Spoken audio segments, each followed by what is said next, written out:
Hello and welcome to another Play Better Chess video, and today we have more Morphy, and that is Paul Morphy, the unofficial world chess champion back in the mid 1800s.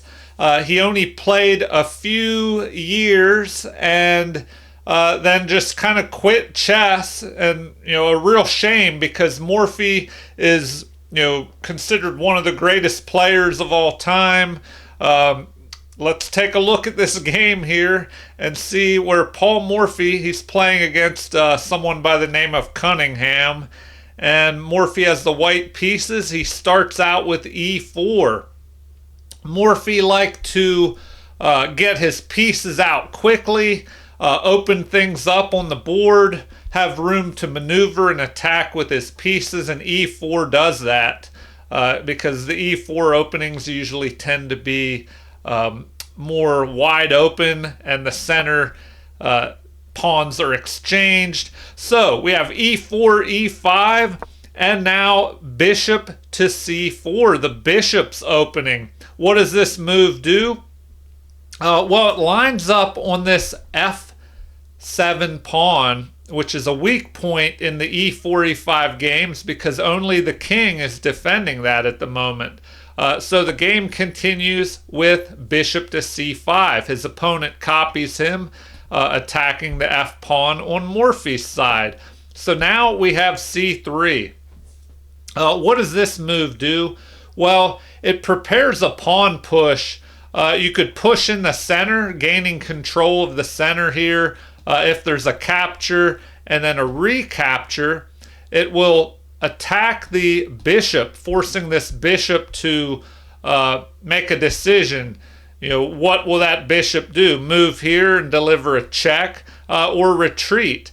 So let's see if the game even continues like this. So an inaccuracy being played here by Morphy's opponent. It looks like it would have been better to immediately strike back in the center. But this move is understandable. The opponent wants to develop his pieces. He brings the knight off the back rank. And white has a slight edge here, but not a game-losing move at the moment. All right, Morphy, known for getting his pieces out quickly, develops his knight. He's ready to castle. The knight is attacking the central pawn, also helping back up this square for a possible pawn push.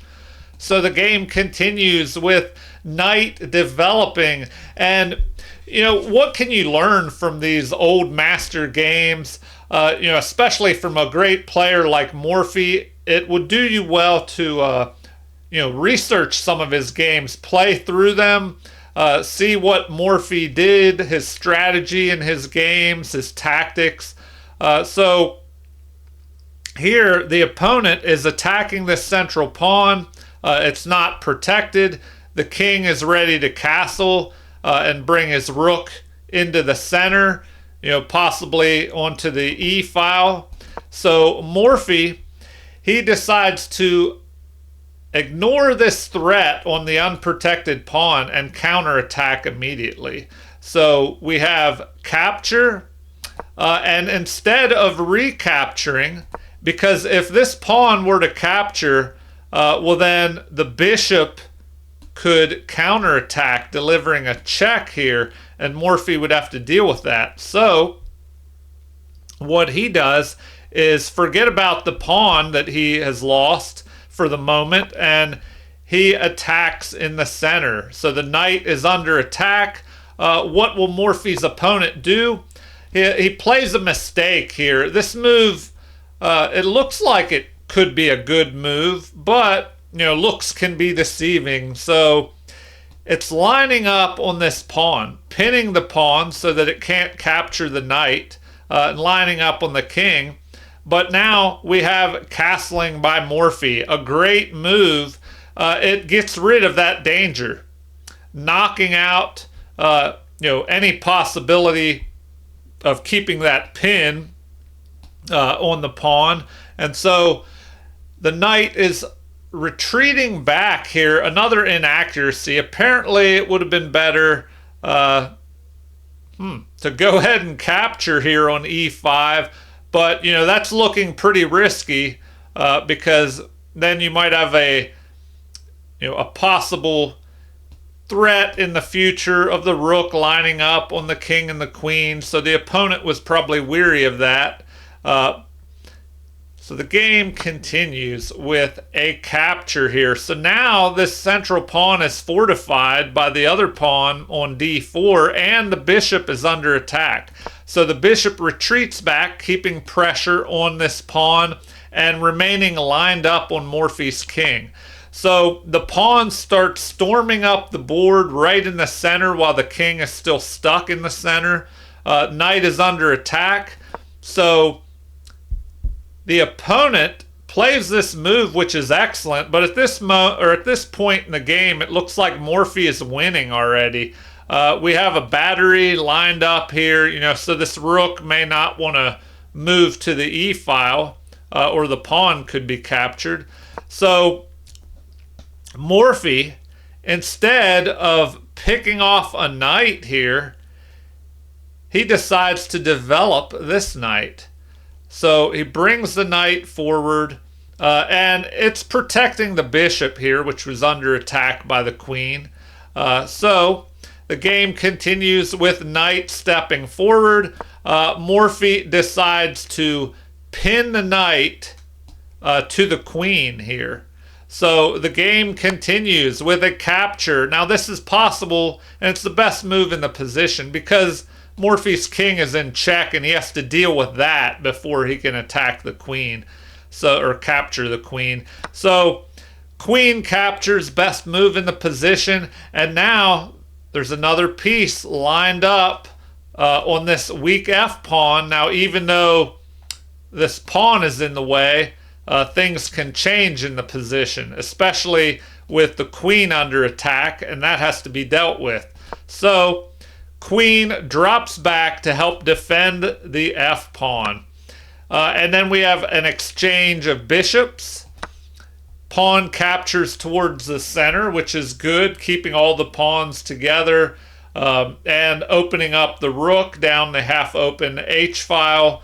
But, this will not cause white any problems at the moment. So Morphy jumps his knight forward, threatening a fork here of rook and king. So the game continues with the king stepping to the side here to prevent the knight's infiltration. And the game continues with the rook lining up here, renewing the threat, once this bishop moves back. So the game continues with pawn pressing forward, and now we have capture, recapture, and it's looking pretty bad here. Morphy, according to the computer, he's pretty much winning by +6, almost +7, and the king is stuck in the center here, and the position is starting to open up a little bit. So the queen targets this pawn, which, once captured would deliver a check. And, it's looking very dangerous. The queen as well, maybe fights for this open file. So we have the rook defending the pawn, and the knight jumps forward here. An excellent move according to the computer, although the computer prefers queen to c3, creating a rook-queen battery that could be very dangerous as well. So instead of just capturing this with the king, because then there could be a discovered check threat, the opponent develops the queen, attacking Morphy's queen here. So knight drops back, blocking this attack on the queen, and giving up a knight to this pawn possibly. But there's still a threat of capturing here, and then a capture here, delivering check. So let's see what happens. We have capture of the knight. rook is captured by the bishop. And instead of recapturing, now we have this bishop developing. And apparently it would have been better to just go ahead and capture here. So the game continues with a brilliant move by Morphy, dropping his bishop back, placing it where it can just be captured. But there is this capture of a pawn with a fork of king and bishop if black's bishop were to capture Morphy's bishop here. So the game continues with the king stepping off of this possible check square here by the queen.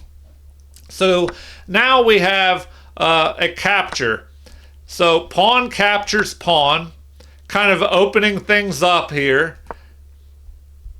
And now we see that the bishop cannot capture this pawn because it's pinned by Morphy's bishop.